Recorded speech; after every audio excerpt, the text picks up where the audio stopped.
Hi, this is Kathy Dodson, and I am here with my son Jack. and the other day at the kitchen table, he did an interview on his iPhone about my latest book, and we thought we'd do it for real. So here goes.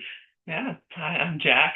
I've read all of her books. They're incredible. If you haven't read some of them yet, you should go ahead and do that. But anyway, yeah, so firstly, you want to talk just briefly a little bit about your book that just came out? Sure. My latest book to come out is called A Powerful Season, and it's about a woman just as she's retiring and trying to figure out what she wants to do with the rest of her life. And one of the things that comes up again and again is climate change because her children are involved with that. I don't know how I got that idea, given your interest in the environment. And she's also dealing with some other things like her ex-husband coming back around and going on a Norwegian cruise. So Yeah, so a lot of this book revolves around, you know, retirement and finding your place in the world after, for such a huge chunk of your life, being largely defined by, the job you do and what your career is. And, obviously being your son, I have special insight into how, that I can see what parts of the book come from your life. And I'm just curious if you could expand a little bit about on that. Like, what were the main like inspirations from your own life that showed up in this book, and where on that idea of retirement, and where are there ones where maybe you don't the main character of the book has an experience that you didn't have right. that you felt was important to write about.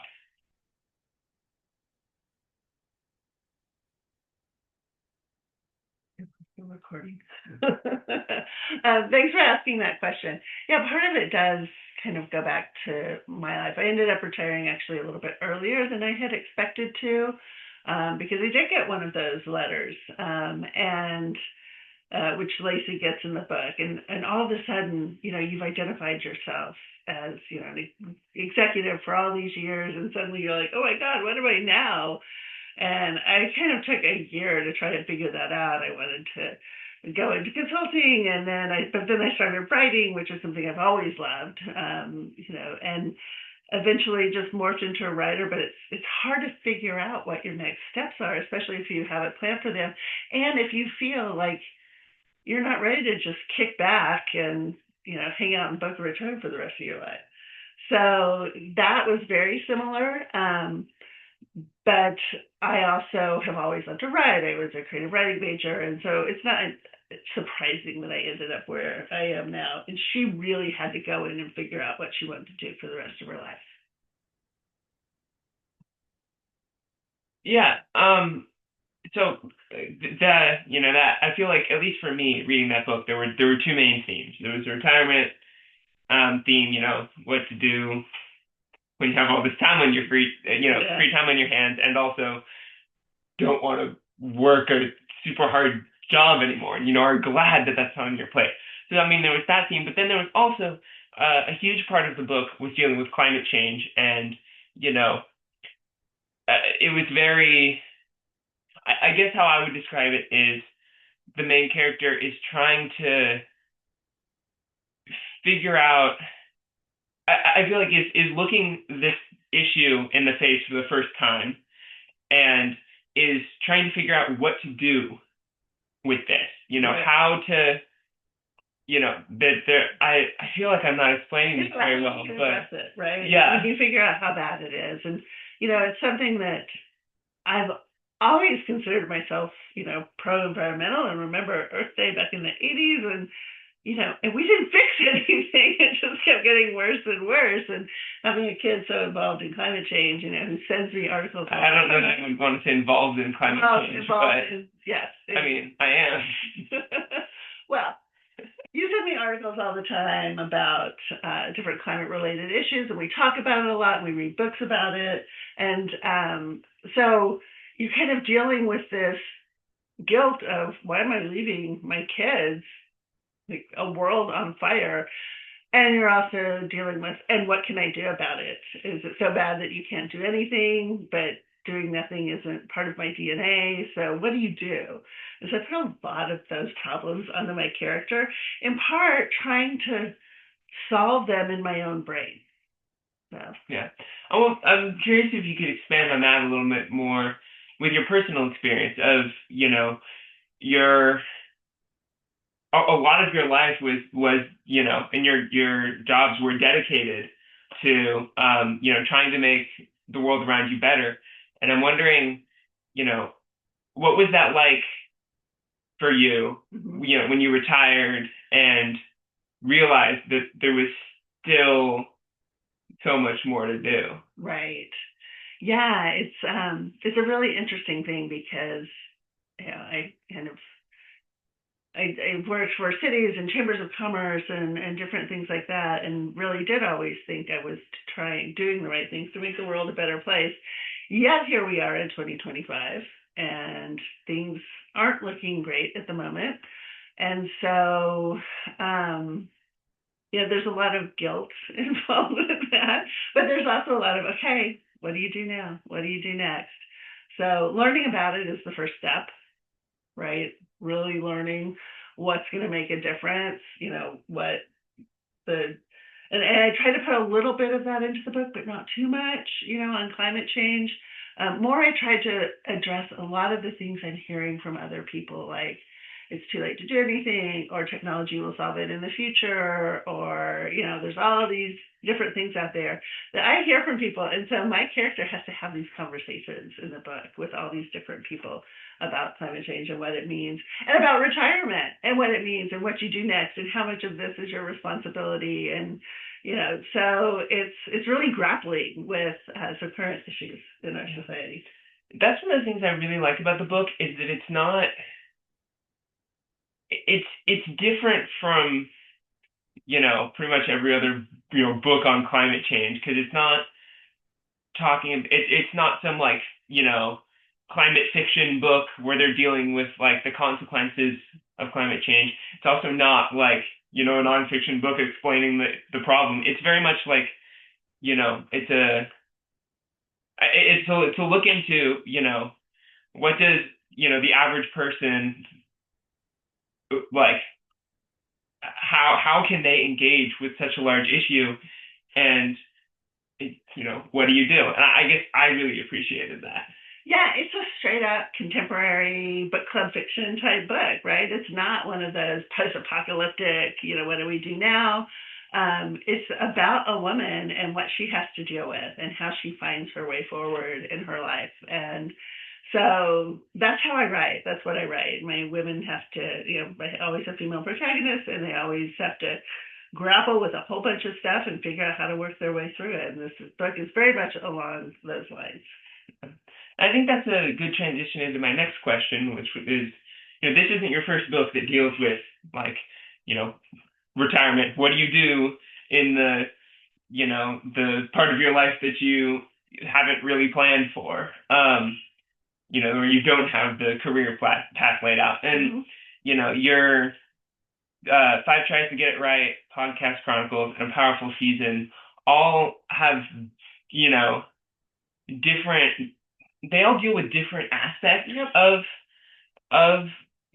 that conflict of, what you do when you're retired. And I guess, what do you, if you could elaborate more on that. I would love to, because when you get to this point in your life, and the books are, I think the youngest person in my book is 49 or 50, and the oldest person is 60. When you get to this point in your life, you realize that there's a whole other stage of life in front of you. And so you always hear about, the great American novel, and it's always about some teenager figuring out how to deal with this, or some young 20s person figuring out how to deal with the rest of their life. Well, when you get to my age and you've spent decades raising a family and working and doing all the things, and then suddenly you're like, my time is my own, what am I going to do?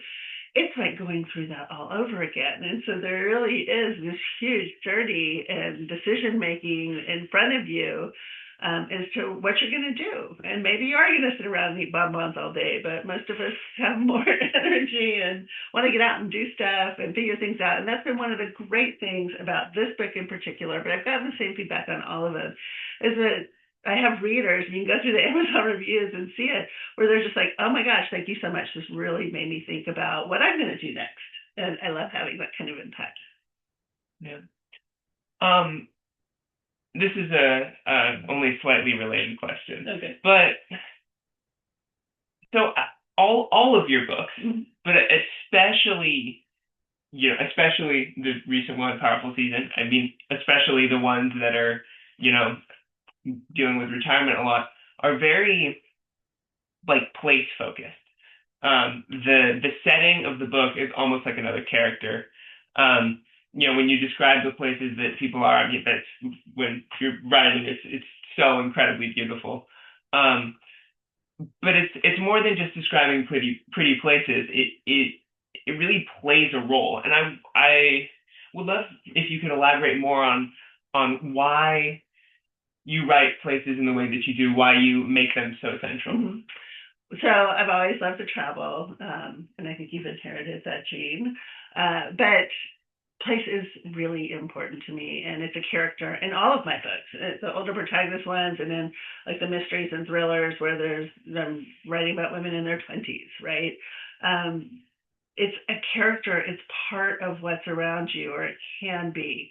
And the older protagonist books are either set in a beautiful location, like Podcast Chronicles is set in Durango, Colorado, or there's a lot of travel involved. And so bringing that up and how travel influences and changes you, or in the Jessica Watts mysteries, how it being set in the desert and being from the desert kind of makes you a little harder and tougher, and it's just a part of who you become. I love that role that place plays in my life, but also in these books. I think it's important that place is a character. Is that hard to write?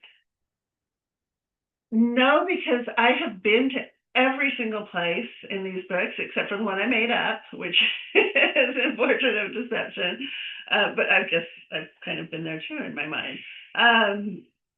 So it's not, and because I do, I get awestruck when we're on top of a mountain or looking at the ocean, or so place influences me very heavily, and so I just draw on those emotions.